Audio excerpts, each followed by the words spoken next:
I'm Dr. Eric Mackey, Alabama State Superintendent of Education. The overview and the subsequent training modules have been developed in cooperation with the District Attorneys Association, in collaboration with several university colleges of education, faculty, and other stakeholders from across the state.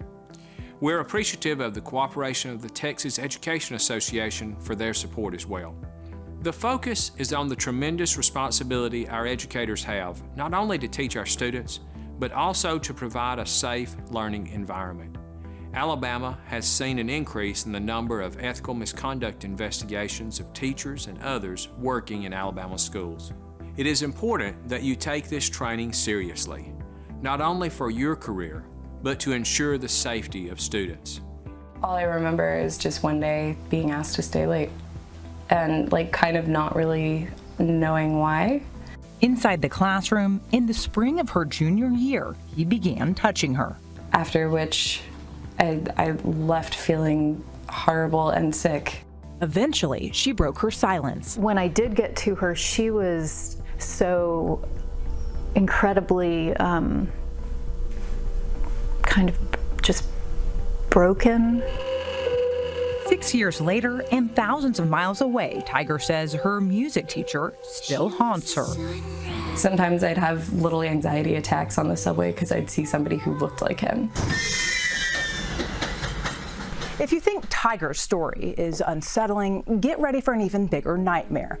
Her teacher left Booker T, but continued teaching. It's a common practice called passing the trash, and in the education community, it's been a dirty little secret until now. Something needs to happen about this now.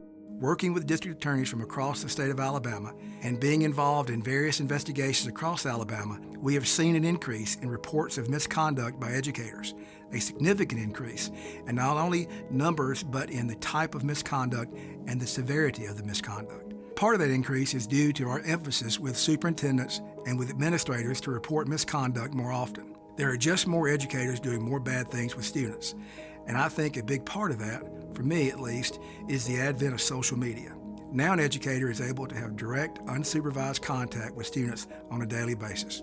It gives these educators the ability to say things, to do things that they may not do otherwise. They're able to send pictures and receive pictures. Every school district needs to have a culture that makes educator misconduct a little more difficult. They need to be able to police themselves. They need to be able to train their educators, all employees and volunteers as well as their students. They need to have clear policies. They need to be able to communicate those policies to their personnel and their students. This is a topic that people don't want to talk about, but there is no choice. It is a priority of the Alabama legislature and the State Department of Education to address these situations. I can tell you from firsthand knowledge that when these inappropriate relationships occur and other misconducts occur, it affects these students in the worst way. And it also affects the teachers. It affects the teachers' families. They lose their jobs and they lose their careers. We want all educators to be aware and to understand that you are there to protect the kids, but also you can protect that friend of yours who is a teacher, a coach, or a volunteer. If you see them starting to get close to the line and you're concerned about the misconduct, you can save their career.